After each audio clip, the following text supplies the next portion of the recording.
Father, we thank you, we glorify you, we say yes to your will and yes to your way. Lord, as you get ready to take us into a place, you say those who want more, I have set these books aside. The law books of the Bible are for those who want more. And those who want to hear God plainly without the word being tainted by what they've learned from man. So Lord, we thank you for opening up our minds and our hearts and giving us the insight to seek more sight of your will. We thank you now, Lord, for all things in Jesus' holy name. And the church said amen. Amen.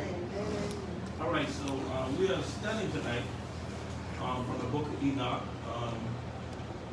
I'm tempted to just go and buy the book of Enoch and just study the book of Enoch, because I was writing here today, I was listening to it, and it is just, you're going to hear so much of what's going on right now. All the book of Enoch does is tell the story of the Bible, from Genesis to Revelation in one book. It's amazing. But in the process, you're going to hear 2021, the year 2021 in this book. It's no coincidence that God got us reading it at such a time as this. So as we get ready to, we're going to listen. We're going to learn how to learn audibly. Because what I'm doing, the good thing about learning to hear, look at my mic. The good thing about learning audibly is that, when I don't talk with the mic, on the recording, it's hard to hear it later. The good thing about learning audibly is, do you read, when you get ready to hear from God, do you read God? You hear God. So now that's what this is teaching us, how to hear God. And then dissect and put it into order. Okay? So now we're in the book of Enoch chapter 12, I think, if I'm not mistaken. Enoch chapter, we're going to start at chapter 12. Here we go. Praise the Lord. And over the work and labor of the children of men. Malachi 3:10, King James Version. Hang on. Bring ye all the tithes into the storehouse, that there may be meat in mine house. And chapter 11. And in the chapter 12, then Enoch disappeared, and no one of the children of men knew where he was hidden and where he abode. Genesis 5:21. Enoch disappeared. Nobody knew where he was. Nobody knew what was going on. When I hear Enoch, guess who I think about? Bishop disappeared. Nobody knew where he was. Nobody knew what was going on. But it is relevant. You see what I'm saying? It's relevant. When I just told you, you're going to hear some things that are taking place when? Right now. And so when Enoch disappeared, it was not for you to try to figure out where he was. Because he's going to tell you where he was. Listen to what he said. And Enoch lived 65 years, that there shall not be room enough to receive it. Chapter 11. And chapter 12. Then Enoch disappeared, and no one of the children of men knew where he was hidden and where he abode. Genesis 5:21. And Enoch lived 65 years and begat Methuselah. Enoch lived 65 years. Now he's about to have a son. Enoch was one of the greatest men in the Bible, but lived, according to the Old Testament, one of the shortest lives. But his son, that he's about to bring into this world, lived longer than any man. Anybody know who that is? Methuselah. Remember that name? Watch it. Methuselah. And Enoch walked with God after he begat Methuselah 300 years, and begat sons and daughters. And all the days of Enoch were 365 years. So Enoch lived 365 years. He had the man who lived longer than any man on this earth when he was 65 years, Methuselah. Okay? So now, he lived 300 more years. Notice the number. 300 There's Numbers 3. There you go. He represented 100 with God, 100 with the Holy Spirit, and 100 with the Jesus to come. Amen? Amen. And Enoch walked with God, and he was not, for God took him. And what had become of him? And his activities were with the holy ones and the watchers. And I, Enoch, was blessing the Lord of majesty and the King of the ages. And lo, the watchers called me. Let's slow this down a little bit. That he talking a little fast. Let's slow him down a little bit. Enoch the scribe, and said to me, Enoch, you scribe of righteousness, go, tell the watchers of heaven who have left the high heaven, the holy eternal place, and have defiled themselves with women. Okay. Who is he talking about have left the high heaven? So he's talking about right now. Enoch. No, he's not talking about Enoch. Watch this. Men and women that have been ordained as pastors are in a high and heavenly place. And know what God says defiles them once they get here? Huh? Marrying other men and women. Now you got to understand what marriage is according to God. Anybody know what marriage is according to God? Huh? Say it. It's sacred. No, it's something that indicates that I'm married to somebody. And we done married a whole lot of people, divorced them, didn't know we were married to them. That's why God said don't do it without his permission.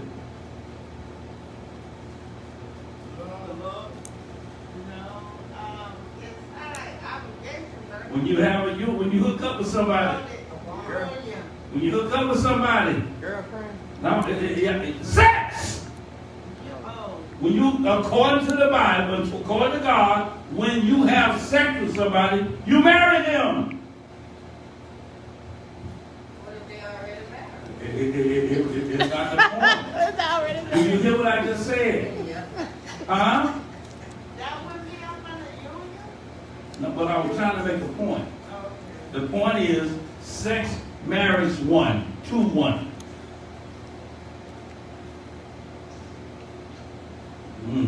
Sex, marriage, one. Yeah. I sinned a lot.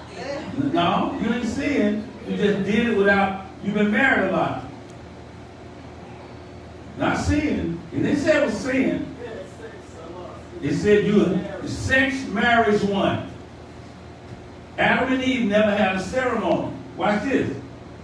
But they had to get God's permission to have what? Remember, they could not have sex without God's permission because that created a union of marriage. God forgive me because I didn't know. Well, he already forgave you because he knows you didn't know. All you know was the feeling, whether it felt good or not. Felt good, you can come back. If it didn't feel good, you can't come back no more. Money. I just done no feeling money. Oh, Lord, I'm trying to have a Bible study. It's in the price of Christ. I'm talking Bible study. You talking about if the price is right. Lord have mercy. Oh, Lord have mercy. Deacon Rap, help me out, Deacon Rap. I'm trying to have Bible study. If the price is right. Y'all with me?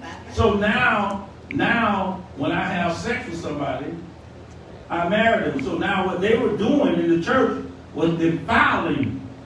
They have been anointed pastors, men or women, and what a lot of men do as pastors, they use their power to have sex with women. Yes, they do. And some women pastors use their power to have sex with men. Yes, they do. Y'all got this? Defiling the appointment of who? See how this is relatable today? Y'all think this go on today? Yes. I ain't gonna call his name because I'm not into tearing down pastor, but another man, he got on today, he just said, I'm gonna lose my job. Because he done got caught in another cheating scandal. How? A well-known pastor. That's what they do. But you know, with God telling you, Enoch told you it was going to happen. They were going to defile what God had made sacred and allowed them to be over. One thing about Bishop Robinson, I have had women flirt with me, but there ain't no woman in this church, as long as I've been pastoring, say I have approached them about sex. Because God knew he got rid of that spirit in me before he made me a pastor. Do y'all hear me? Because that is the one, Enoch said, this is how we defile what God is doing. And the devil, don't think I ain't been tempted. It's not even about that, though. It's beyond honoring my wife. No. It ain't about her. You got to hear this. It's not about her. It's about God. Me with a woman, Helen or anybody else, without God, gonna cheat. That's real. Have we been there yet? Huh? Have we been there? The only thing that keeps me from cheating on my wife is that I don't want to cheat on God in a way that now, especially now, that I know when I speak with somebody, I'm married to them, and I don't want to be married to nobody but her. Amen. Thank God. Do y'all understand what's going on here? Yes. Sex brings up, God said, Adam and Eve could not get together without God's permission. I gave you a glimpse of somebody who did get with Eve before Adam. And came up with who? Cain. That's why Cain was evil. That's why Cain committed murder. That's why Cain couldn't please God. Because he came about without the permission of who? Praise the Lord. So he took on the spirit of the one that was it. That's why I say, be careful. I used to tell my boys. I say, y'all be running around his feet with these girls. I say, she messed around and put a spirit on you, or you put a spirit on her that you can't get rid of. Do y'all hear what I'm saying? Let's get back to our word. Did everybody see the word, what the word is saying right now? Okay, let's go. And have done as the children of earth do, and have taken to themselves wives. You have done great. Taken to themselves what? Wives. By sleeping with him. I made you a holy man. You use your holy power to do a worldly thing. Amen? Was blessing the Lord of majesty and the King of the ages. And lo, the watchers called me, Enoch the scribe, and said to me, Enoch, you scribe of righteousness, go, tell the watchers of heaven who have left the high heaven, the holy eternal place, and have defiled themselves with women, and have done as the children of earth do, and have taken to themselves wives. You have done great destruction on the earth, and you shall have no peace nor forgiveness. You be with somebody God didn't give you permission to. This is getting real deep right now. Getting real truthful right now. Does God really matter to me? Does God really matter to me? And the thing about it is, it's not a place of feeling guilty, saints. Some things we cannot help. Some things we cannot do. But before we can do it, we must go to the one that can do something about what we cannot do. But before we can do it, we must confess that thing unto ourselves and then trust God. Somebody say process. Process. See, that's the problem. Because as God is processing us, people are condemning us, and in the midst of the process, we forget the process, and then we start fighting to condemn, and then we start fighting people for condemning. And the whole thing is we forget the process, so we say the hell with it all. Anybody ever been there? All right, let's get into it. Forgiveness of sin. Since they delight themselves in their children, they shall see the murder of their beloved ones and the destruction. We don't delight ourselves in God. Some people delight themselves in their what? Children. See, if I'm delighted in my children, guess whose children I'm going to ignore? God's children, absolutely. Anybody hear this? If my children are more important to me than anything else, Sister Natasha, guess whose children are not important to me? God's children. Everybody see this? So if I make my children, if my child do something, and your child do the same thing, and it's all right for my child, but it ain't all right for your child, then that means I've delighted myself in my child, and I always see wrong in God's children.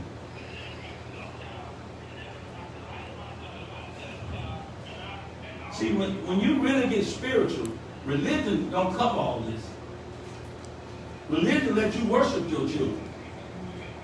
But when you become spiritual, you understand your children are also God's children, and God's children are also your children, so all of them are the same. And you are God's child. Why? What are you? What are you, either whether you know it or don't know it? Anybody know? You are children of heaven. You are children of heaven. All of us are children of heaven. But nobody ever made us aware of the fact that we are children of heaven. When you don't know what you are, you act like where you are. Come on, somebody. Amen. When you don't know what you are, you act like where you are. Amen. Hello? So now no longer will we let where we are define us. Amen? Amen. No, their children shall, and they shall lament, and shall make supplication forever. You will receive neither mercy or peace. Author's note. Although we are led to believe the fallen angels are loathsome and evil, they loved and adored their children. Whoa. Further, it was not the angels that became the demons. It was their children. What? Whose spirits were evil. What you say? What you say? Huh? Spoiled children become evil. Spoiled children dishonor what they know is of God, or they honor. No, spoiled children dishonor what they know is of God.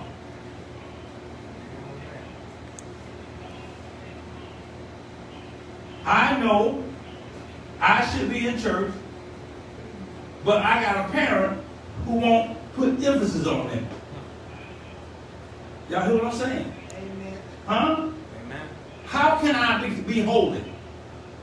I don't care what kind of title I got. How can I be holy? And you'll see it because of the way I worship my God. My children are not. Talk to me. One day I was struggling the city bus, and this lady had this little kid, and she was asking this little kid, who looked like it was no more about 5 or 6, what to do. Where they do that? It was the parent, but they was Haitian. But now that you get the point, it don't matter. Haitian, American lady. American. I saw an American lady.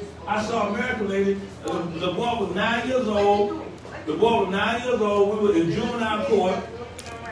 The boy was 9 years old. We were in juvenile court. He had been in the juvenile home for 2 months, and the judge said the state can no longer take care of your child. She said, please don't let him come back home. He's gonna beat me. I looked at her. I said, what? What? Don't let him come back home. Oh, y'all have a reason to come get him and me next time. Promise you. Again. Why is he evil? Why is he beating her? That's a good point. He is evil. If he's beating his mom, he's evil. Why is he evil? Because she worshiped him. She worshiped him. No. Well, allowing is not as strong as worship. See, we got some moments in here that did allow, but they don't want to. The word allow sounds better than worship. Worship, give him what he wants. Worship him. Until one day, when you don't give him what he wants, he takes it. Yep. And we talked about anything? God said you cannot worship your children and him. And if you worship your children, eventually the children are going to be evil. Why? Huh? Watch this. This is real good here. Why? Huh? Anybody ever seen a parent where there was no girl good enough for her son? Anybody ever seen a parent where there was no watch this now, where there was no man good enough for her daughter? Hear this now.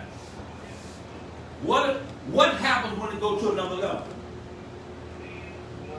We got people in the neighborhood that don't go to church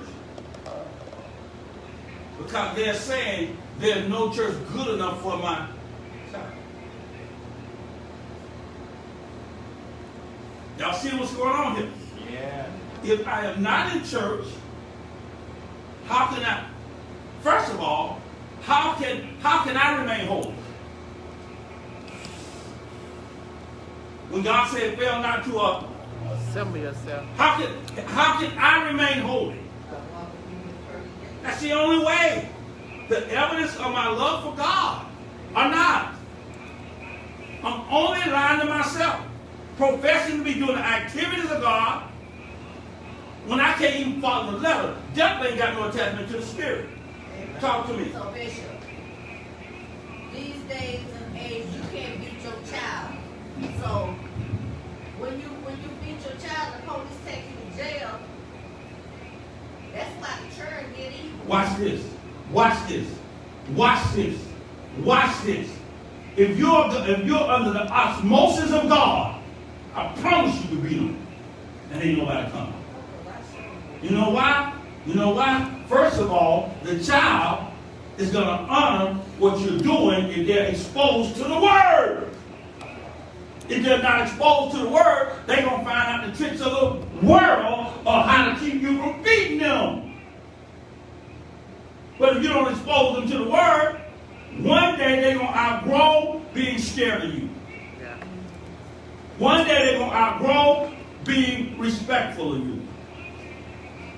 And if they ain't got God to keep that respect in place, I promise you, it's going to happen every time without church. Can anybody identify that? Talk to me if I'm telling the truth about something right now. Talk to me. That happened to me. Hello? That happened to me when I was in high school and my mom wanted me to come home from school. But my friend was going to McDonald's and I wanted to go to McDonald's with them. And I did, and my mom said, "I thought you said you get up at 10 o'clock, but here it is 1 o'clock and you're just coming home." I said, "Yeah, I went to McDonald's with my friend." My mama beating me. I told her I was going to call HRS, so she beat me again. And she gave me phone. Did you go to church? Yeah. Was y'all going to church? Yeah. Okay, that's why you didn't call them. See, that's why you didn't call them, because you had some God in you. But I promise you, though, if you had been ungodly, if you didn't have the law of God in you, guess what you would have did? You wouldn't even told you were going to call them. And you just sitting up in somebody else's house. Listen, my mama told me, say, give her a phone call. She said, but they should come and they can leave. She said, they want you there close. Bet you ain't going to McDonald's no more. Yeah, here we go. And the destruction of their children shall, and they shall lament, and shall make supplication forever. You will receive neither mercy or peace, Author's note. Now, Although we now live... watch this. Mercy or peace can come through health. Health. It ain't got to be somebody fighting and cussing and fussing. It could be health. Bishop, always, even when I get sick, I get well quickly because I remind myself I'm attached to the healer. But if I'm not coming here on a regular basis, that reminder don't do me no good because it's not real to me. Because if it was real to me, I would be here even when I'm well.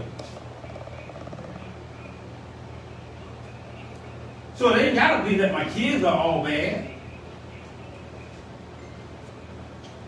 Comes in the form of my health. That's why I don't be sick, because I'm always in church. Is that just coincidence?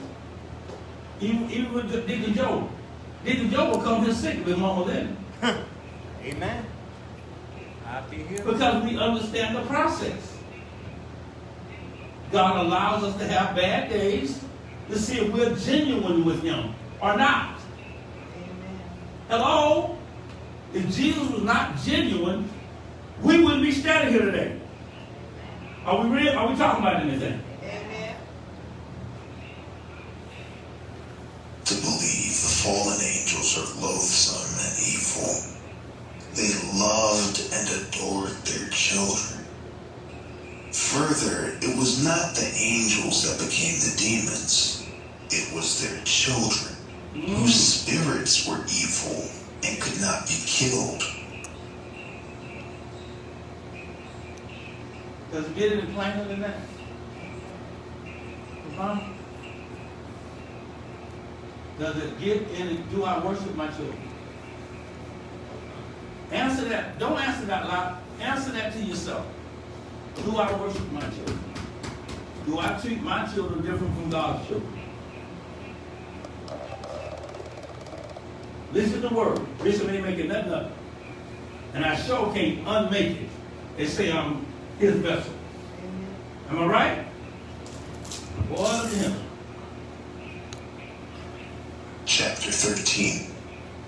And Enoch went and said, Azazel, you shall have no peace.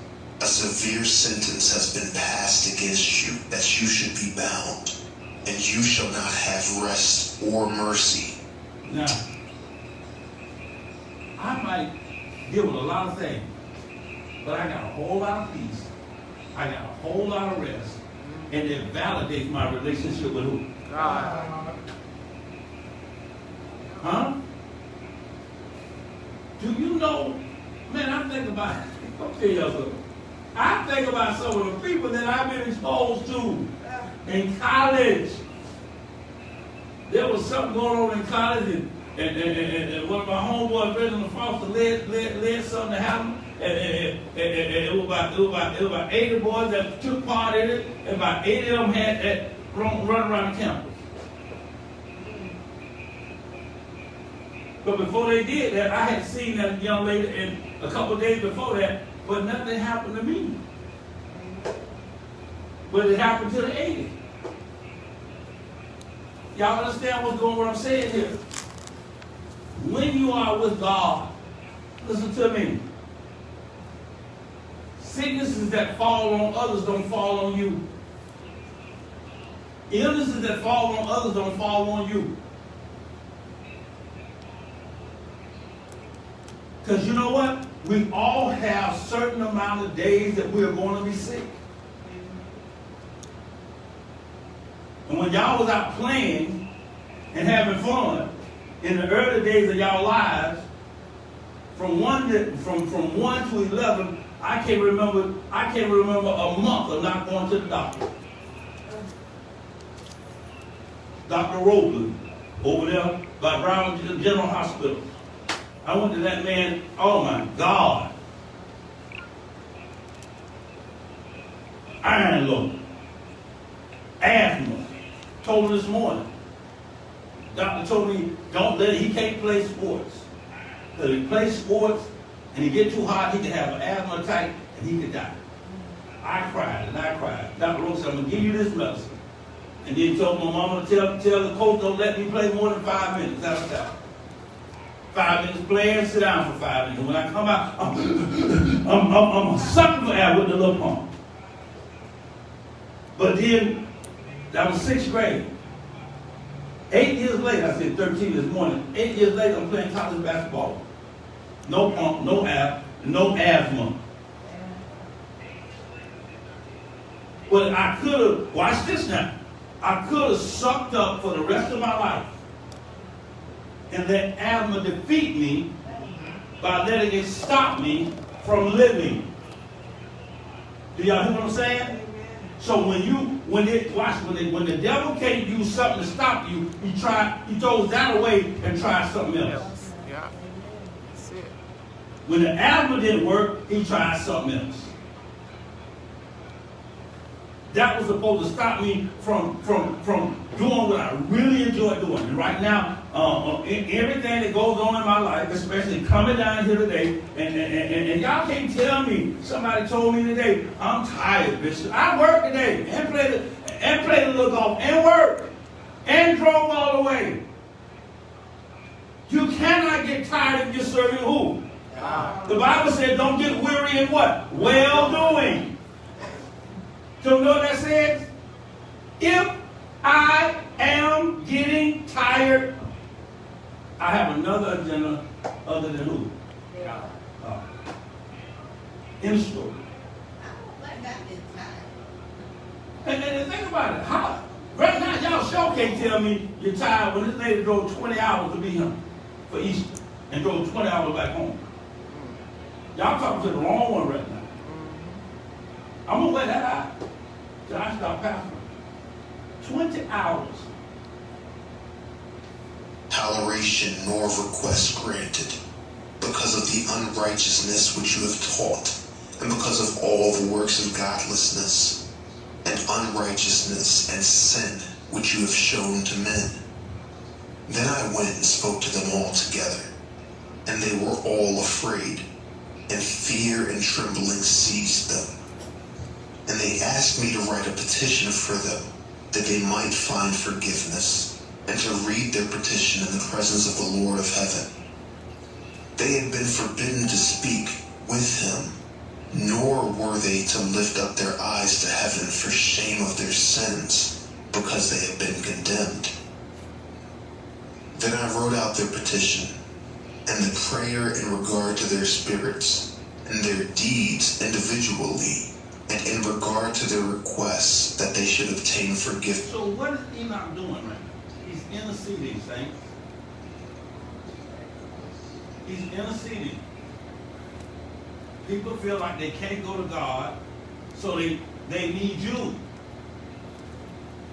to show them that you have a relationship with God, so they can say, can you talk to basically, when you ask somebody, do y'all understand? Pray for me. What am I saying? Will you talk to God for me? Think about that. Think about that. Here's somebody that don't live with you, and you go ask them to talk to your mom or your daddy for you. Think about that now. That's how I'm praising them. I done did it though. I said, would you go there and say something to my mom and explain to her before I get there? Anybody ever did that? Yeah. Huh? Because you know she was about to act a fool when you hit the door. And when you come in there, she ain't gonna hear nothing. And guess what? When you send them, she say, he sent you and I still don't want to hear nothing. Am I right? Yep. Tell him to get his rump. They say wrong. Tell him to get his rump on right. I say, bro, did you talk to him? Yeah. What she say? Get your rump on right. And bring a switch with you. Oh, yeah. Anybody ever did that? And you go talk to my mama for me? I did it. I know I had my friend. Well, this is the point, though. This is the point. Did it work?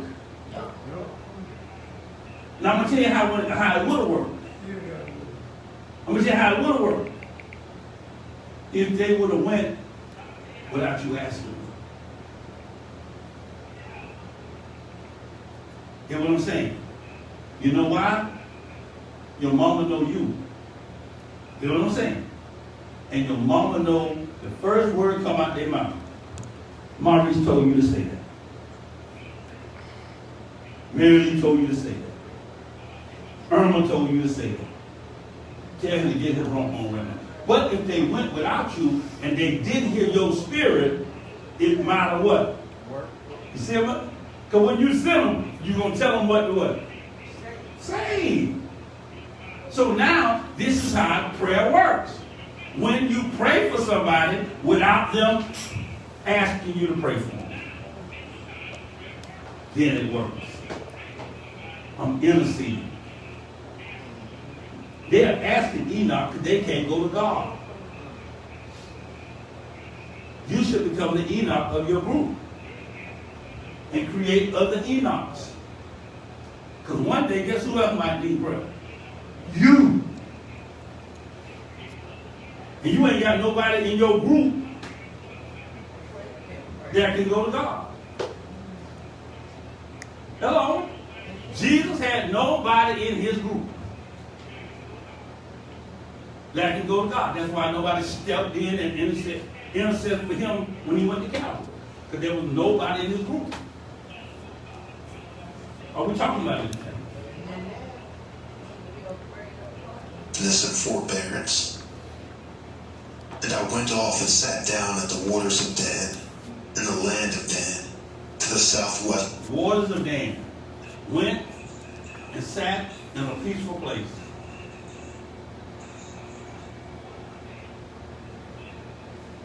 Ain't y'all hear something talking? Oh, that's my phone. Huh? That's my phone. Oh. I went and sat in a peaceful place. Of Herman. I read their petition until I fell asleep. And I had a dream. And I saw. No. Did he go to God face to face? No. He went to a place of peace because he knew God was going to be in a place of what? Peace. And he read their petition. This is what they want to say to you, God. But God said that was okay in the Old Testament. Because there was only one that can come to me. But in the New Testament, all come for what? One, in the Old Testament, one went to God for all. In the New Testament, all go to God for one. Talk to me. Saw a vision of their chastisement, and a voice came to me that I would reprimand, reprove them. And when I awoke, I came to them, and they were all sitting gathered together, weeping in Abel's Jael, which is between Lebanon and Sinister, with their faces covered. And I recounted to them all the visions which I had seen when I was asleep. And I began to speak the words of righteousness and to reprimand heavenly watchers.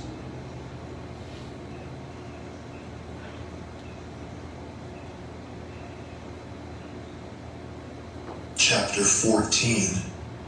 This is the book of the words of righteousness, and of the reprimand of the eternal watchers in accordance with the command of the Holy. Okay, book of right and just. You gotta learn to be right and just. When we're not just, we gotta put them together. You gotta put them together. When you are just in the wrong place, you're right. If somebody has done something wrong and you give them godly justice, you can't be wrong. But they ain't gonna do nothing to do it again. That ain't godly justice. That ain't none of your call. Your call is to give them godly justice, and you'll always be right. Righteous. Righteous. Regardless of what Bishop gonna do again, treat him just. Regardless of what somebody's gonna do again, treat them just, especially if they're wrong, and you'll always be right there with God. Righteous. Wasn't that a revelation right there? I've been trying to figure out what righteous was for years. Lord, you done gave me, he will always give me, but in due season. We're ready because we're getting ready to, God's getting ready to do something in this ministry. He's already doing it all over the world. And the evidence that he's working all over this country was Sunday. I told y'all, Sister Alicia said, I wish, she said, boy, I wish I lived in Florida so I can go to your church. You know how many people tell us that? And here y'all will have the veil to heaven.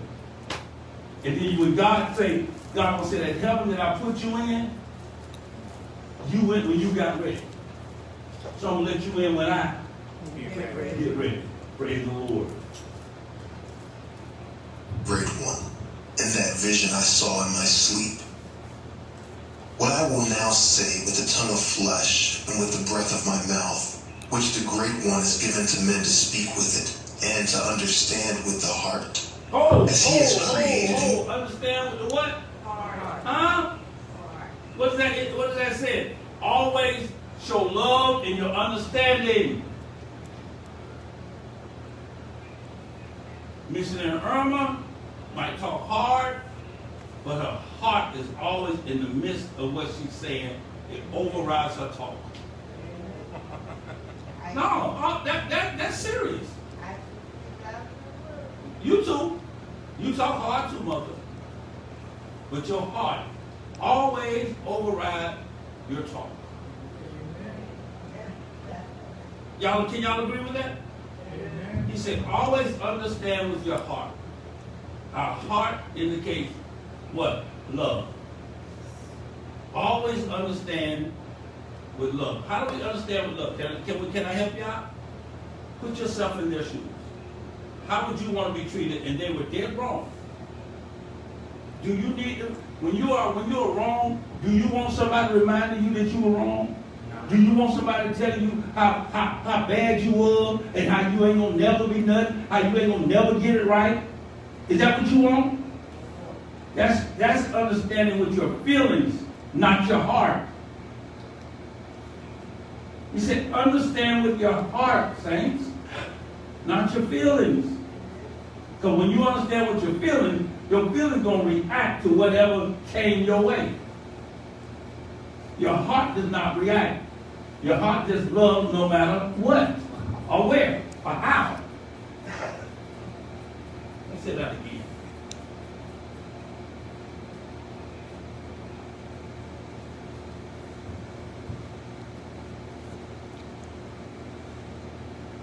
Chapter 14. This is the book of the words of righteousness. Amen. Weeping in Abel's Jael, which is between Lebanon and Sinister, with their faces covered. And I recounted to them all the visions which I had seen when I was asleep. And I began to speak the words of righteousness, and to reprimand heavenly watchers. Reprimand heavenly watchers.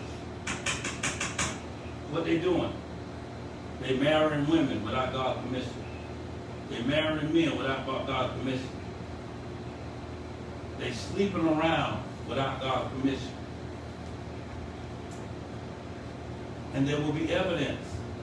There will be evidence whether you're in the perfect will of God or the permissive will of God by the agony that you cannot stand. That really supposed to be joy.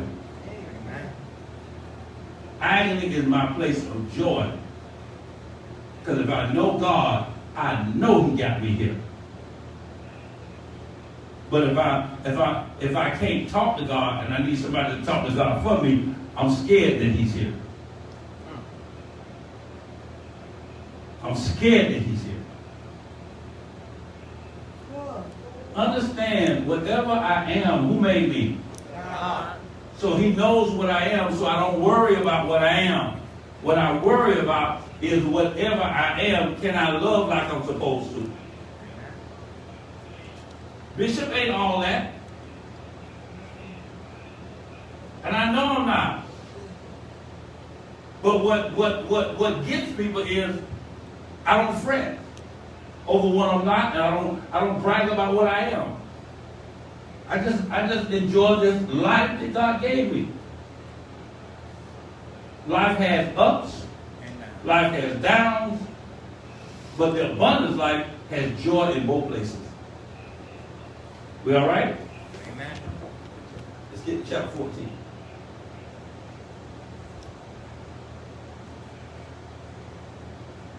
Chapter 14. This is the book of the words of righteousness, Words of and righteousness. of the reprimand of the eternal watchers, in accordance with the command of the Holy Great One. In that vision I saw in my sleep. What I will now say with the tongue of flesh and with the breath of my mouth, which the Great One has given to men to speak with it, and to understand with the heart. As he has created and given to man the power of understanding the word of wisdom, so has he created me also. The power of understanding with the word of knowledge. Huh? That's where we are stuck. And the devil gets us every time. You know how he gets us? When something bad happens, we remember what the consequences was the last time, so we start fussing, arguing, getting frustrated. And God said, I just want to know that you're going to base your life on the knowledge of the wisdom that's before you. And you never get to the wisdom because you're always referencing the knowledge. Even here, this is some of our gods. We can't get to the wisdom of God because we're so concerned about knowing what's in here. This is a book of reference. This is not heaven. Jesus was man and spirit, not total spirit. So he was not even the finished fighter. God is all what? Spirit. So he's the finished fighter. Given me the power of reprimanding the watchers, the children of heaven. Giving me the power. Y'all notice something? Even when I be on the line and people say something contrary to what God has me teaching, y'all never hear me tell somebody they wrong. Have y'all ever heard me tell somebody they wrong? God has a way, in his way of guess what? Letting them know they're wrong without you embarrassing them. You hear me? What makes a great teacher? What makes pastor a great teacher? She speaks confidently. What makes me a great teacher? I speak confidently. I speak with my confidence, not in what I'm saying, not in what I understand, but in my relationship with who? God. In the story. So when you got somebody got a relationship with the Bible, and you got a relationship with God, who do you think gonna prevail? God. Because God wrote this yesterday. The power ain't in what was said yesterday. That's what's wrong. Y'all trying to get words out of the Bible and be healed based on something somebody gave you in the Bible. Healing happens when? Right now. When I'm sick, I don't need no records on how Jesus went to the house and healed the little girl, and the girl got up and Jesus said, everybody get out of here because I don't want nobody in here, no unbelievers in there. I don't need that. I need somebody to tell me that by his stripes, I'm healed right now. Yeah. I'm already healed because he took on my sickness. He took on my sins. He took on all my infirmities. He took them on. And when he took them on, guess what? I was resurrected out of them at the moment that he was resurrected. So I don't fret. You gonna give me something out the Bible? Give me what's going on with me right now. I was resurrected out of my sins. I was resurrected out of my sickness. I was resurrected out of my infirmities. I told somebody the other day, I said, you know what? Don't stop overlooking at your symptoms. Because your symptoms are supposed to make you diseased. Making you think you got a disease. Stop overlooking at your symptoms. Hello? It's just like I'm 63. So I'm supposed to act like an old man. 63 ain't no symptom for me. Huh? Y'all hear what I'm saying?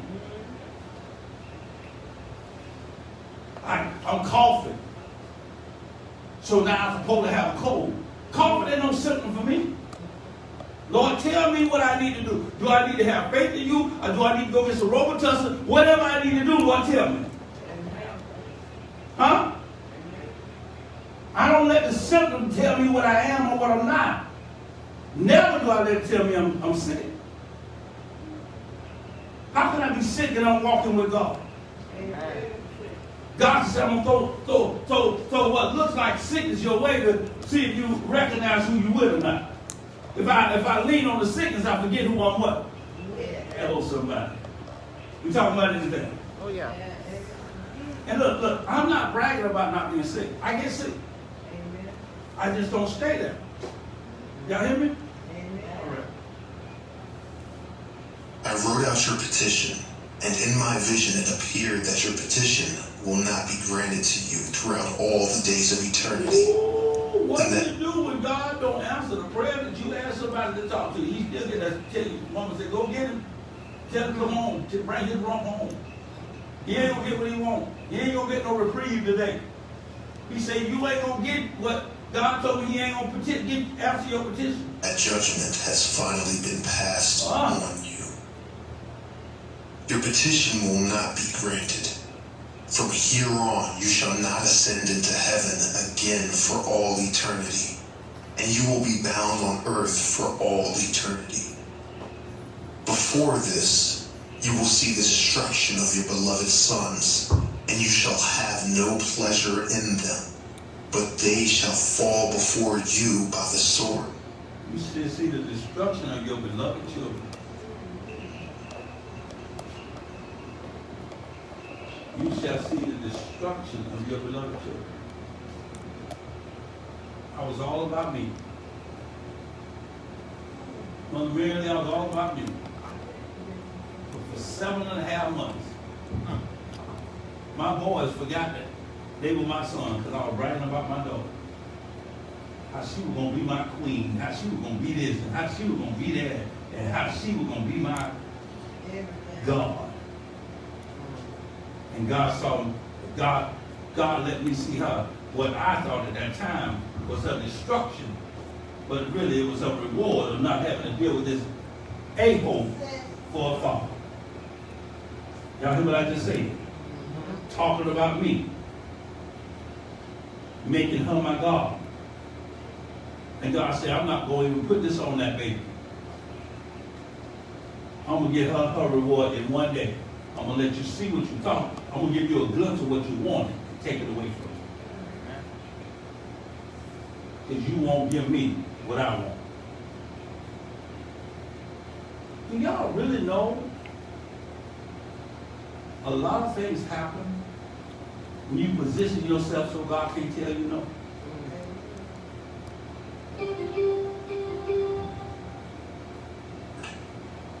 Your petition shall not be granted on their behalf or on yours, even though you weep and pray and speak all the words contained in my writings. In the vision, I saw clouds that invited me and summoned me into a mist. In the course of the stars and the flashes of lightning, it hurried me and drove me. And the winds in the vision caused me to fly and lifted me up and bore me into heaven. And I went in until Enoch talk about y'all down here. I'm headed to heaven. Can't do nothing for you. But you had the same opportunity that I had. You're looking at man instead of the spirit, and you will attach yourself to the spirit, and I'm saying this humbly, a bishop, you'll be just as free as bishop. Because I've attached myself to the Spirit of Jesus. There ain't no coincidence that this name is the Spirit of Jesus. And God said you can't be your bishop, but you should at least eat his crumbs. He shall nourish you through his spirit. But y'all look at my flesh and y'all say, you know what y'all say? I don't want to have nothing to do with those spirits. So God said, you won't. You look at some people's flesh, that their heart is gold, but you'll sit there because you don't know the person, but you know what they're doing or what they look like, and you say, I don't want to have nothing to do with their spirit. And 9 times out of 10, that's where good spirits lie. I met some of the greatest people in places that y'all would call negative. Met some great people in prison. Met some great people on the street that don't go to church. Spiritually great. But because they're in places that you don't expect good spirits to be, you look down on them. And the first thing you say, what we always say, y'all, when somebody don't look right, I don't want to have nothing to do with what? That bad spirit. There you go. It ain't the spirit that's bad. Your spirit is not in tune with God. And because they're in a bad place, watch this. Their tune is in spirit. Their spirit is in tune with God. Why? Why? Why? Because they're living in that bad place without you. They're still breathing in that bad place without you. So God said, I allowed that them to look like a bad place to see where you are. Jesus looked like he did something bad. They say, no, they were saying when Jesus was taking Jesus, he must have did something real bad for him to die like that. Bad place, but the greatest spirit to ever walk on this earth. But they were looking at the flesh instead of what do you say? Test the spirit by the spirit. Look beyond the flesh is what it said. But your spirit is not good, so you can't recognize a good spirit in a bad place. Because if your spirit was good, you would know that's got to be a good spirit because it's living in that bad.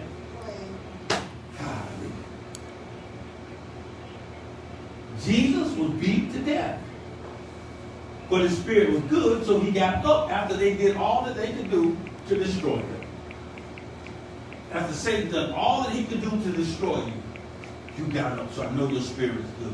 You got up, so I know your spirit is good. You got up, so I know your spirit is good. You got up, so I know your spirit is good. You got up, you got up, you got up, you got up, you got up, you got up, you got up, so I know your spirit is good. Why? Because I got a good spirit, and good spirit recognize good what? Spirit.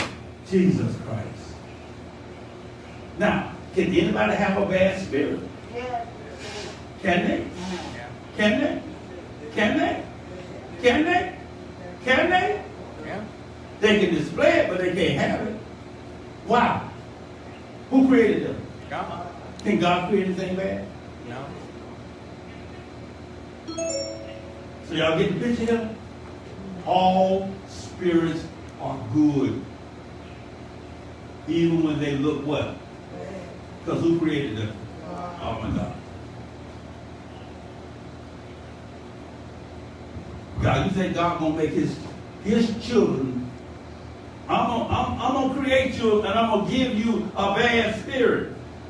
No, you got a bad spirit because people told you were bad. People told you your spirit was no good. People told you were evil. You can't be bad, baby. You were created by God. God will intentionally create me and make me bad. God is letting you display what you don't know. God letting you display what you were taught. You were taught by people who thought they were bad to teach you that you were bad. So you think you're what? I'm trying to unteach this. You cannot be bad. You are created in the image of who? Did he say this to some people? Or all people? All people. So how can you be bad? Created in his image. I just don't believe the first prophecy. The prophecy of prophecy. The first prophecy ever spoken was spoken by God when he told you you were created in his image. Is God bad? No. So even when I look bad, I'm what? Because of who I was created by. It's hard to receive this because we have been trained That when we do good, we're good. When we do bad, we're bad. Baby, you're good anyway. God sees you as innocent in your bad places. Why am I innocent? Because I don't know him. I know the Bible. I know Jesus. But Jesus didn't create me. The Bible didn't create me. I was not created in the image of Jesus. I was not created in the image of the Bible. I was created in the image of all goodness, and that is God. He didn't say some. He said, in my image I created male and what? Amen. Hello. Wake up, people. And the reason I know you think you're bad, because you see others as what? Bad. Hello. Even when y'all do have a problem with somebody in the church and y'all might have a problem, don't I always point out something good about them and you at the same time when I'm talking to y'all? Right or wrong? Because you're good, because you're created by God. Is this hitting home with anybody? Is this helping anybody? Now, it might take you down for a moment, but when you say, you know what, I received what Bishop gave me tonight, you're going to resurrect out of that down place. Hello, somebody. Amen. We all right? Amen. Thank you, Jesus. And drew near to a wall which was built out of crystals and surrounded by tongues of fire, and it began to frighten me. I went into the tongues of fire and drew near a large house which was built of crystals. Watch this. And the walls of the house were like a mosaic of hailstones. And the floor was made of crystals like snow. Watch this. Revelation 4. Crystal, jewels, royalty. Crystals, jewels, royalty. Do you know what good jewelry don't do? It don't burn. It might, forget turning. It don't burn. Diamonds don't burn. Rubies don't burn. They don't burn. You can't even melt good jewels. Do you know how they find diamonds? Do you know what a diamond look like? When they first find it, what it look like? A rock.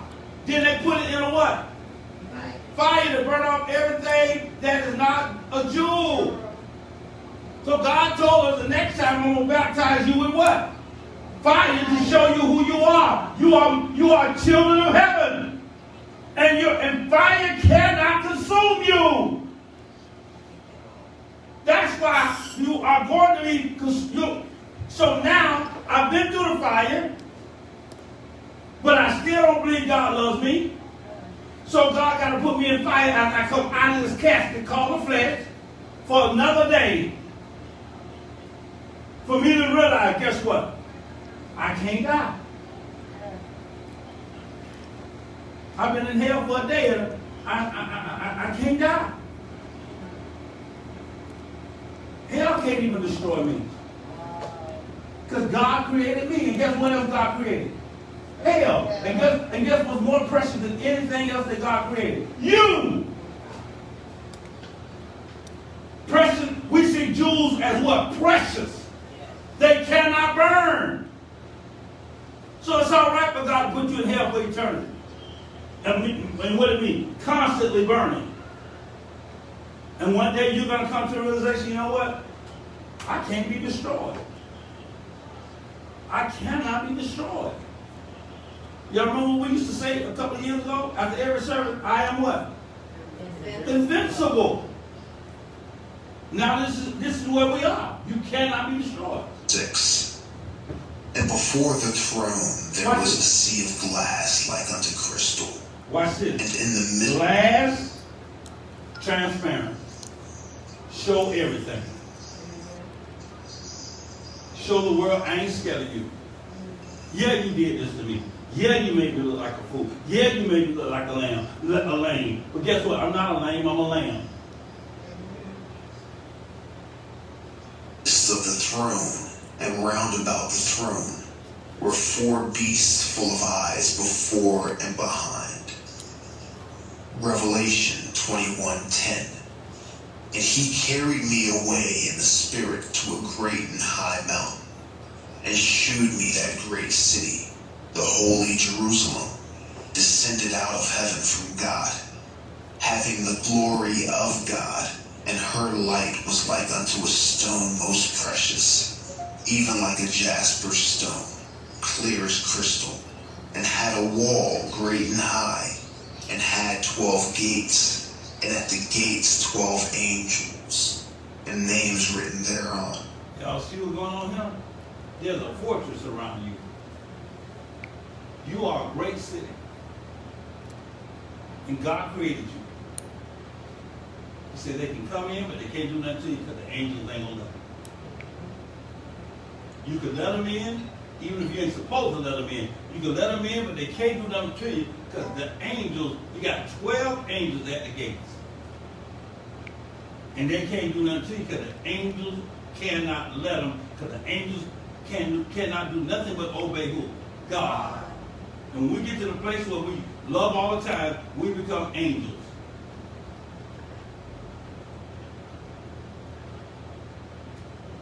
Which are the names of the 12 tribes of the children of Israel.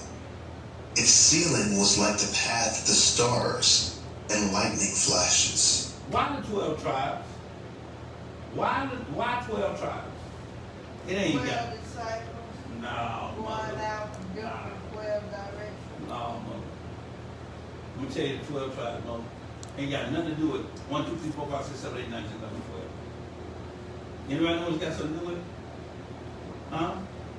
12 represents the Holy Spirit. God and Jesus. The holiness of God, the Spirit of Jesus. One is God, two is Jesus. That's why the 12 tribes. I'm always with you, no matter where you are. Whatever tribe you're in, you're part of God and who? Jesus.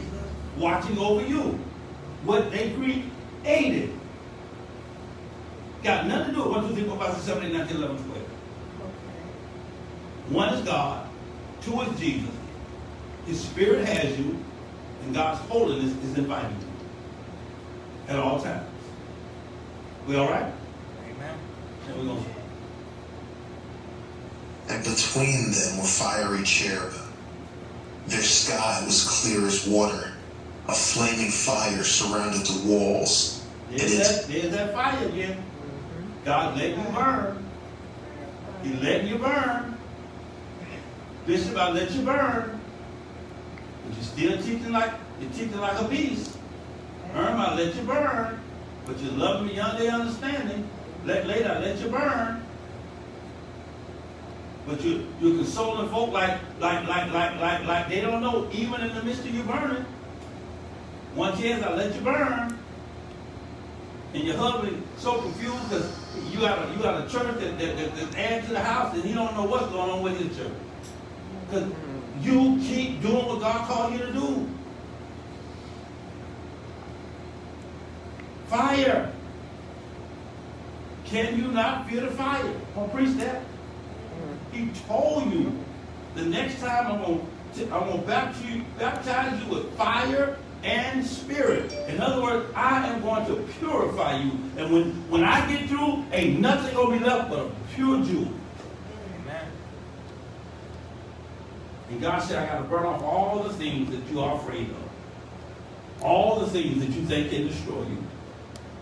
I got to burn off all the shame. I got to burn off all the guilt.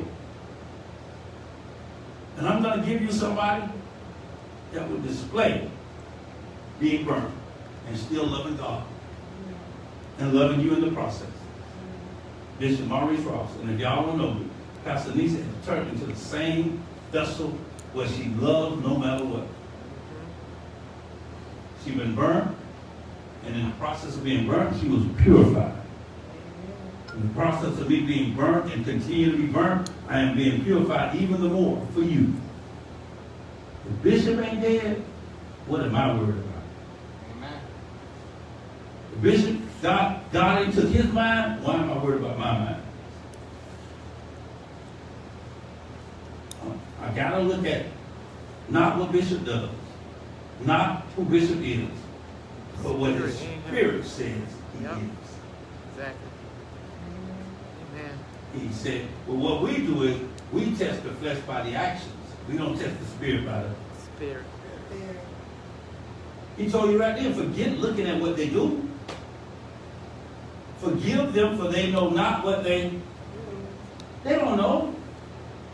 That they're condemning the spirit that came to save them. We're going to do one more chapter, then we're going to get out of here. Its doors blazed with fire. I entered that house. I want to say and this. it See, this is why people don't teach from this. This is all spiritual teaching. Ain't got nothing to do with knowledge.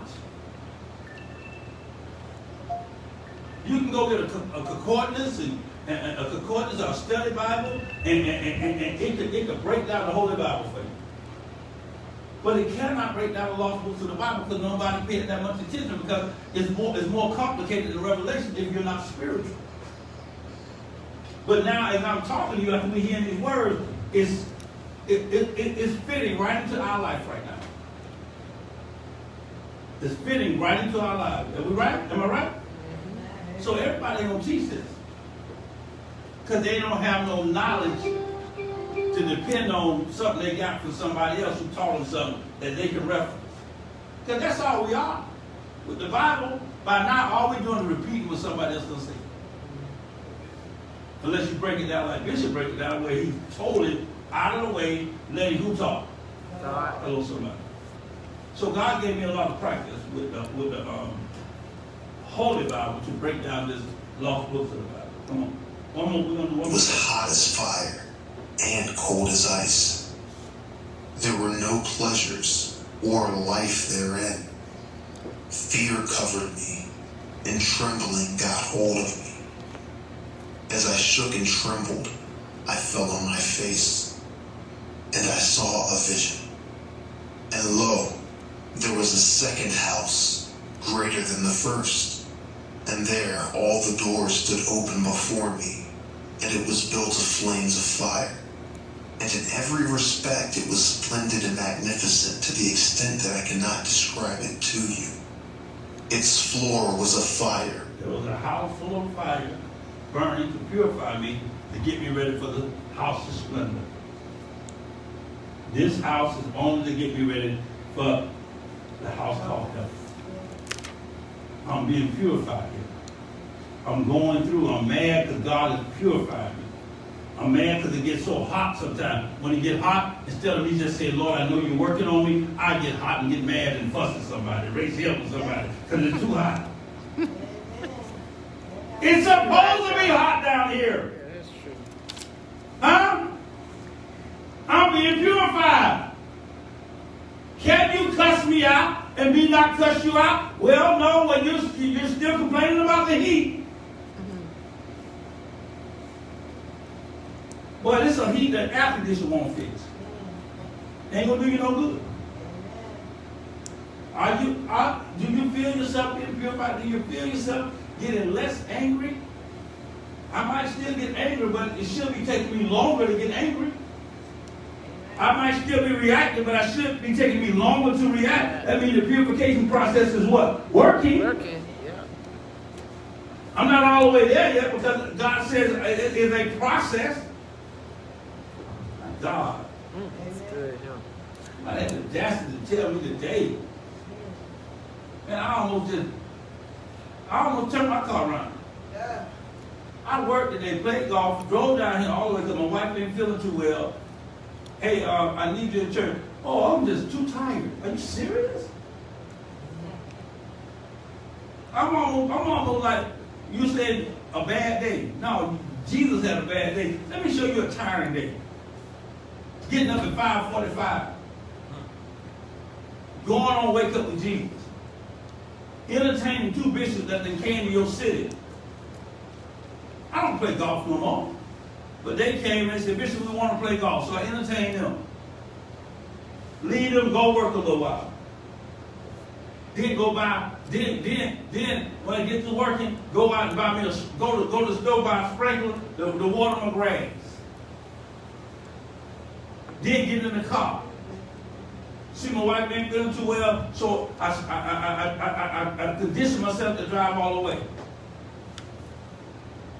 Now, you went to work, and you're too tired to come to church.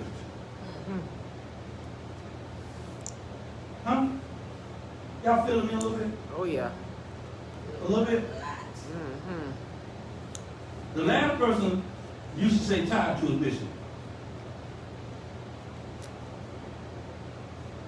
And so you know what?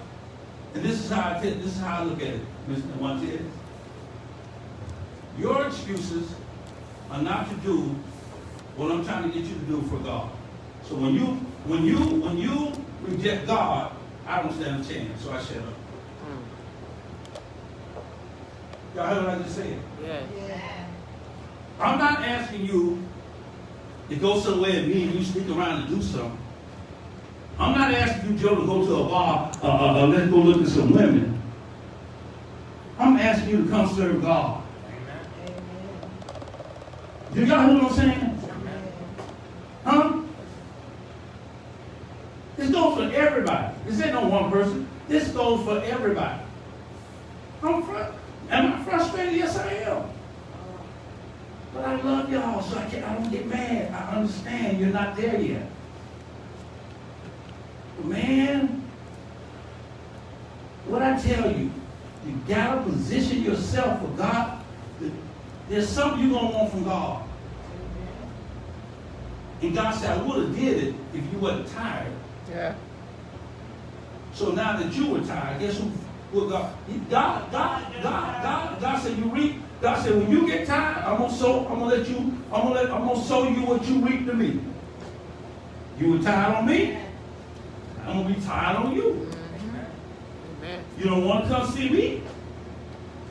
Now you in the hospital, I ain't coming to see you.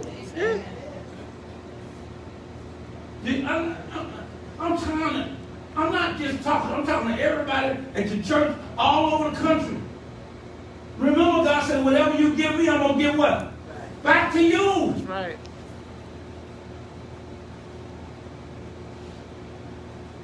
Man, I'm sitting right here now because my grandson going to the hospital. I have positioned myself where God can't tell me he's tired. I have positioned myself so God can't tell me no. Yeah. Because I reap what I sow. Go to church, Maurice. I didn't tell him no, so he ain't going to tell me what. No. And that's the way I live. But look, I understand every now and then you don't make it. But I got to get on you if I see you not coming 2 or 3 times in a row. Am I right? If I love you, because I'm your what? Leader. And you're a shepherd. Right. That's my job. That's right. And I pray right now that as I'm talking to you, you're not getting upset with me, but you're being convicted and saying, you know what? He's got a what? He's got a point. Right. Telling the truth. That's I right. love y'all. I don't drive down here for me.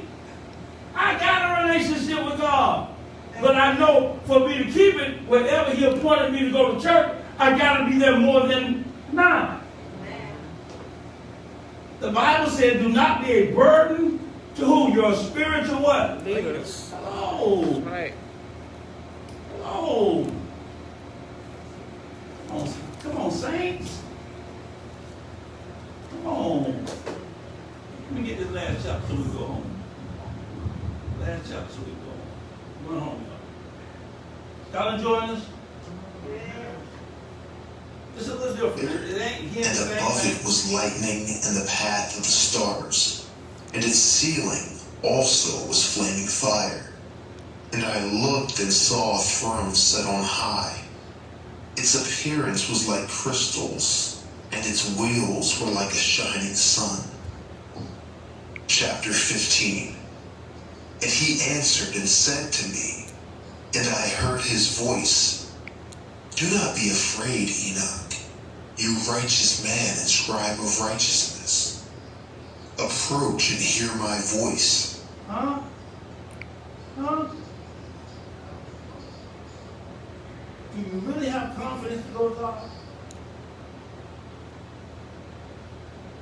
Do you really have confidence to go to God?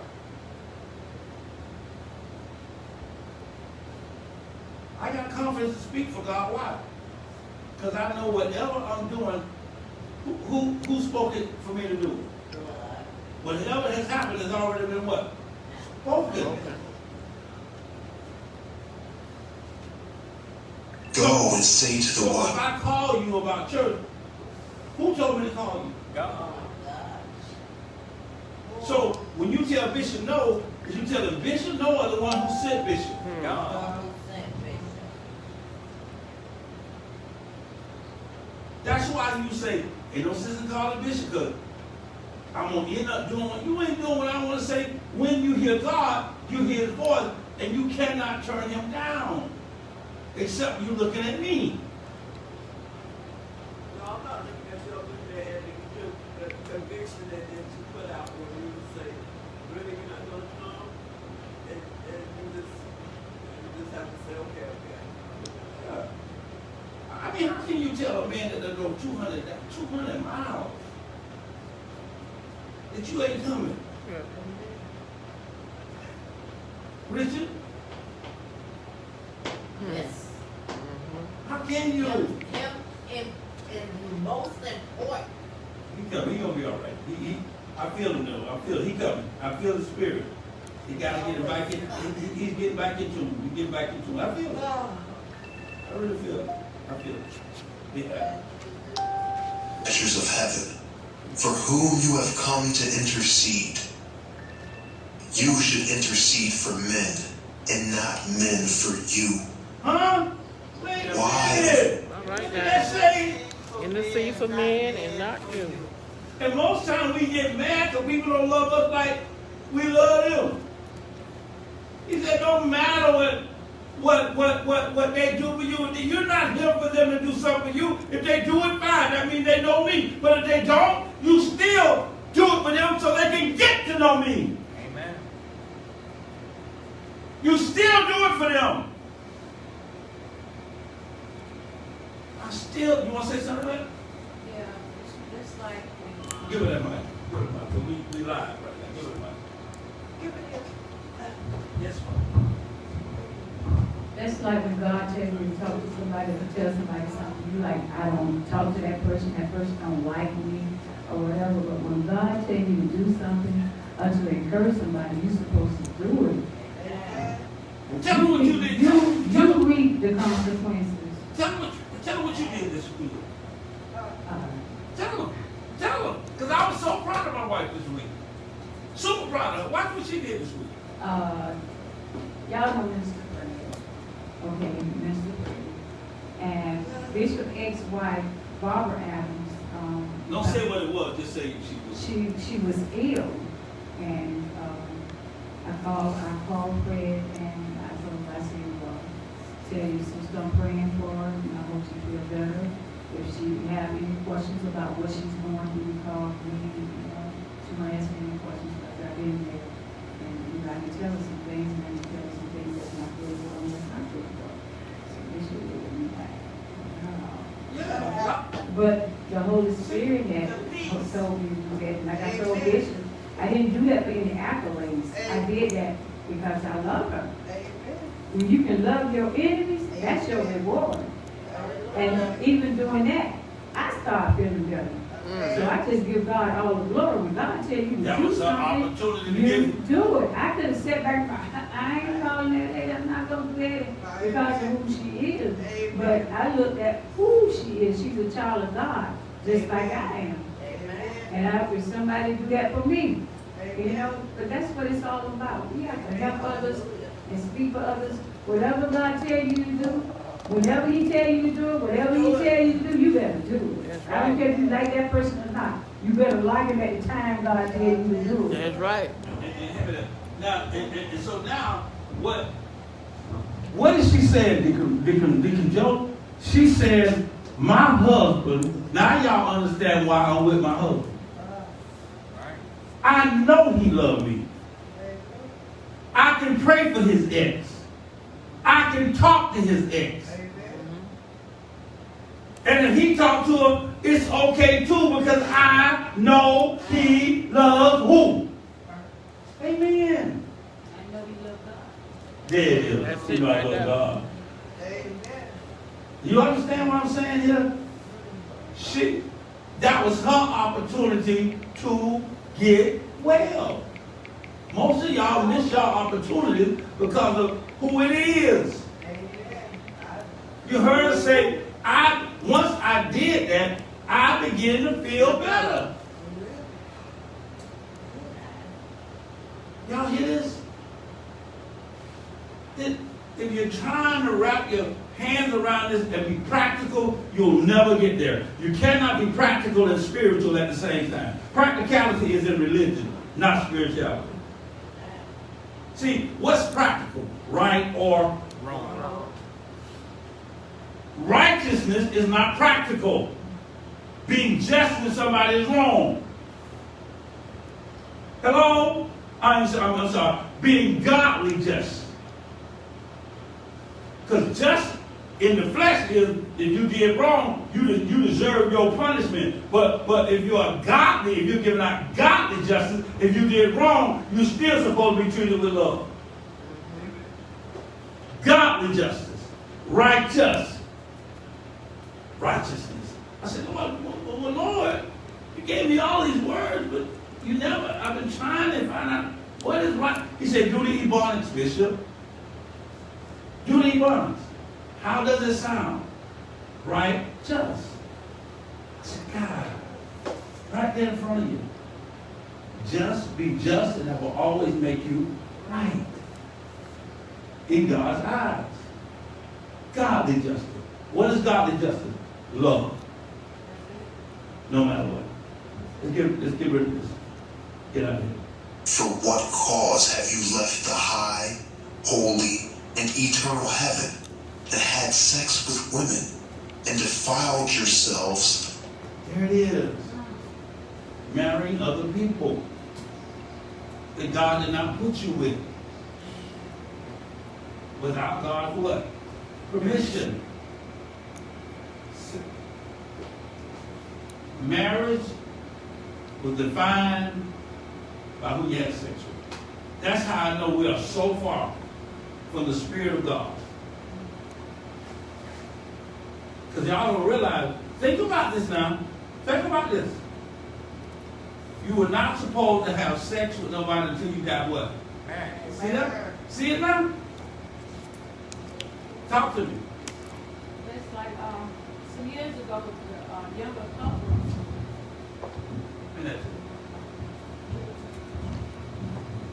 It's like some years ago, the younger couples, you know who they are. I'm not calling any names. Yep. They came to Bishop and they wanted to be married because they had that urge. They wanted to have sex with each other, but they felt like they would defile God if they did it. So they came to Bishop and they wanted to get married, but they felt some kind of way. They had to wait. But after they got married, they were okay. They felt better about themselves. But they was telling Bishop, I just don't feel right. I feel like I'm not doing right in the eyes of God. And should we do this or should we do that? But Bishop put them all in counseling. And whether they worked or not, it was up to God. But it's good. Why did they struggle? Why did they struggle? They were good, trying to do right. They got married for sex and not God. Oh, okay.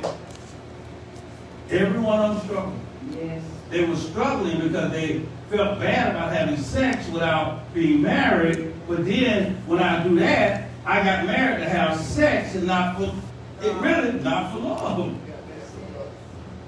I want to feel good about having what? Sex. But sex is marriage, according to God. Wow. I've been married a whole bunch of times. You know what? Without his permission. That's why, watch this. Oh, this is even better. Sex without God's permission, the marriage does not what? Work. It's not eternal. There it is. Not eternal. Sex without God's permission, the marriage is not eternal. Does not last. Man, at the same time together. It's well low by our Bible studies. It's just so real. And it's like a right now word. If we had the teaching when we were growing up, look where we would be, but people don't want to tell us like what you did, like you said. Every time you have sex, You married somebody. Marry somebody. But no one, but. We ain't never look at it that way. Back in the day, they would never say that. They were trying to scare us. They were trying to tell us the truth. They were trying to scare us and not having sex. Yeah. But they would never explain it to us that way. It's like, you know better, you do better. Man. Maybe it wouldn't be a whole lot of dead folks these days. Look. Hey, look at it. Some people married some things they didn't want to marry. With the daughters of men, and taken to yourselves wives, and done like the children of earth, and begotten giants as your sons. We are children of God. We don't go from woman to woman, man to man. We get God's what? Permission. They do that in the world. Having sex without per what? Mission. And you can't hide from it. So when you do it, you feel guilty, and now you don't feel good in going before him, so now you ask somebody to pray for you. Go to God for me. I'm gonna let y'all go.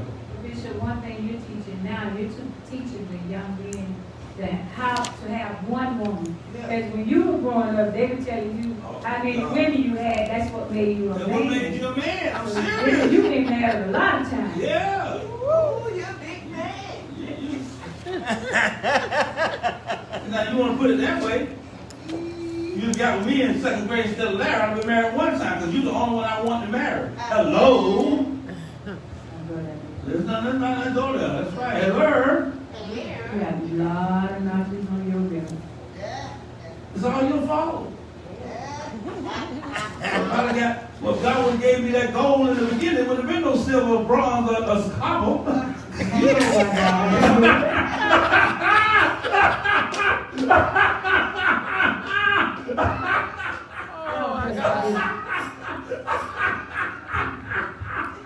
Hey, boy, what you have to go? You don't want no silver, bronze, or copper. It's easy for me. Oh, Lord, have mercy. I pray for this. God ain't doing me yet. We all right? We got about 30 more seconds. And we do it this chapter. Though you were holy, spiritual, living the eternal life, you have defiled yourselves with the blood of women, and have begotten children with the blood of flesh. Children without God's permission. But they're still whose children? Wow. So I came without God's permission, so I was not in God's perfect will, but I was in his what? Permissive will. He permitted it. I am permitted by God because I came out of wedlock. You were perfect because you came in what? Wedlock or not. But either way, whether you came in wedlock or not, we are still all children of heaven. Amen? Amen. You know what, I want to touch on what you were saying at the beginning. That, well, it was put on Facebook that another man of God, he was caught cheating again. And like you say, God gave you that where you have overcame that. But they still are doing it, and they still getting in the pulpit like they're just perfect. But they sleeping with these young girls using the power that God gave them. God called you to be a pastor. They are your sheep. They are your sheep. You're supposed to teach them what not to do, but you're doing what God is telling you what not to do. So you sleeping with the young people, how are they supposed to respect you? How are they supposed to come to you when they have problems? And every time they come to you, you trying to take them in the back room, or you trying to do something with them. Amen. That's what they call church hurt. And there's so many people, men and women have church hurt because the men these days in the pulpit sleeping with the men and the women. Most church hurt is really pastor hurt. Because even when a member hurt you, when y'all get into it, somebody doing something wrong there, I address that person. So it's really pastor hurt. Let them work it out. No, you are the shepherd. You are supposed to nourish this situation. But y'all make these people y'all gods. And then, you know what? And a God is permitted to do anything. And y'all let them do what? Anything. That's like when And then you blame it on the whole church. Yeah. That's like when you were growing up, they say, what happens in this house, stay in this house. And then the pastor want to tell you what happened in this church, stay in the church. That's right. Because we had a young lady come to us, she said, I don't like little churches because you can be seen in little churches. I can't hide in little churches. I have to go to the big church. So what is that telling you what she's doing in the big church? And yeah. So, and like I said, I wouldn't call the brother's name because that's not the point. The point we're trying to make is God said you are defiling my people by sleeping with the women and the men. You're defiling my people as leaders. I gave you authority not to manipulate people. So you don't turn into Satan. You try to tear down my kingdom instead of build up my kingdom. And I've had people that I have allowed to preach that have attacked y'all and tried to turn y'all against the ministry. Somebody said, never again. Never again. Amen. And as the children of men, you have lusted after flesh and blood, like those who die and are killed. This is why I have given men wives, that they might impregnate them and have children by them, that deeds might continue on the earth. But you were formerly spiritual, living the eternal life, and immortal for all generations of the world. Therefore, I have not appointed wives for you.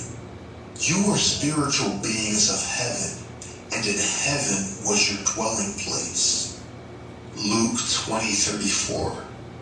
And Jesus answering said unto them, the children of this world marry and are given in marriage, but they which shall be accounted worthy to obtain that world and the resurrection from the dead neither marry nor are given in marriage. Neither can they die any more, for they are equal unto the angels, and are the children of God, and are the children of God, being the children of the resurrection. And now, the giants, who are produced from the spirits and flesh. We're going to get into that next week. Let's get ready to talk about the giants. When he says the giants, what he's talking about, those who do work to be seen. Those who worship to be seen. Those who do stuff at the church to be seen. The giants, that's who he's talking about. Giants, you can always see a giant. But a giant is not bigger than who? God. So we're going to start, hang on one second. Shall be called evil spirits on the earth. Giants are evil. Because they're trying to take whose glory? And if I'm in direct competition with God, I am evil. Led by who? No, I'm not. If I'm in direct competition with God, who am I led by? Satan. Shall live on the earth. Evil spirits have come out from their bodies because they are born from men and from the holy watchers. Their beginning is of primal origin. They shall be evil spirits on earth, and evil spirits shall they be called, spirits of the evil ones. As for the spirits of heaven, in heaven shall be their dwelling. But as for the spirits of the earth, which were born on the earth shall be their dwelling. How do I know I moved in heaven? I'm always what? Peaceful. I'm always peaceful. the spirits of the giants afflict, oppress, destroy, attack, war, destroy, and cause trouble on the earth. They take no food, but do not hunger or thirst. They cause offenses, but are not observed. And these spirits shall rise up against the children of men and against the women, because they have produced from them in the days of the slaughter and I am not spiritual. I'm going to fight these evil spirits. I'm not spiritual. I'm going to fight these evil spirits. And who's going to win? No, the evil spirit.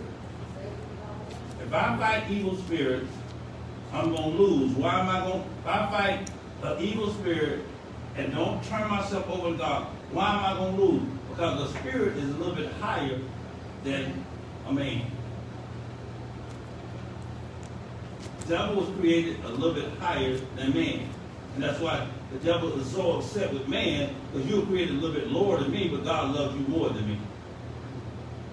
Got it? Amen. So I am no match against spirits. So I must become, in order to fight evil spirits, I must become a part of the Holy Spirit family. And then when I become a part of the Holy Spirit family, I don't have to fight because I've already won. I'm victorious because of who I'm with. But when I try to fight evilness on my own, I'm going to lose every time. destruction. Author's note: these are the evil spirits and demons. They are the disembodied spirits of the offspring of angels and humans.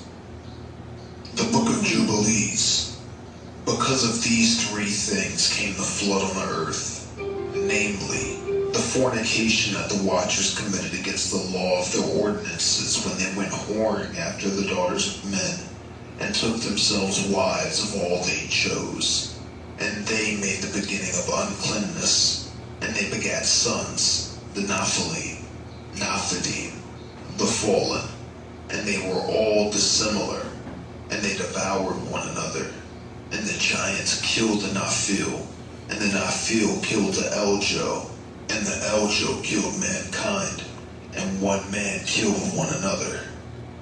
Every one committed himself to crime and injustice, and to shed much blood, and the earth was filled with sin. After this they sinned against the beasts and birds, and all that moved and walked on the earth, and much blood was shed on the earth.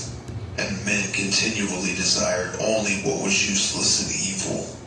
And the Lord destroyed everything from the face of the earth, because of the wickedness of their deeds, and because of the blood they had shed over all the earth.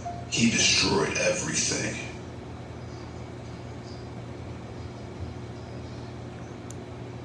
Chapter 16. Okay. Y'all remind me of God. And at the death of the giants, spirits will go out and shall destroy without incurring judgment. Write down. Coming from their bodies, their flesh. Write down 16-122. 16-122.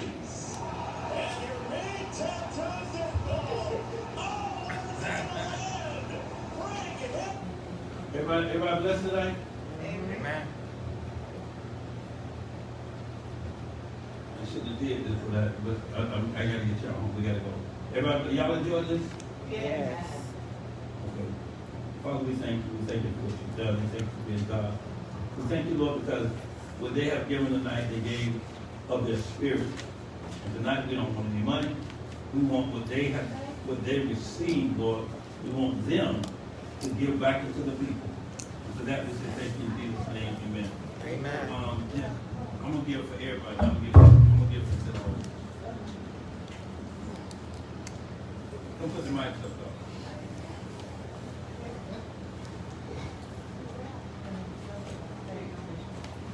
What you doing, Blake? Y'all going above and below. There you go. Turn it on. God is good to help. To the left, to the one on the right. That will happen. Leave that. Right. I'm gonna show you something. No, because he done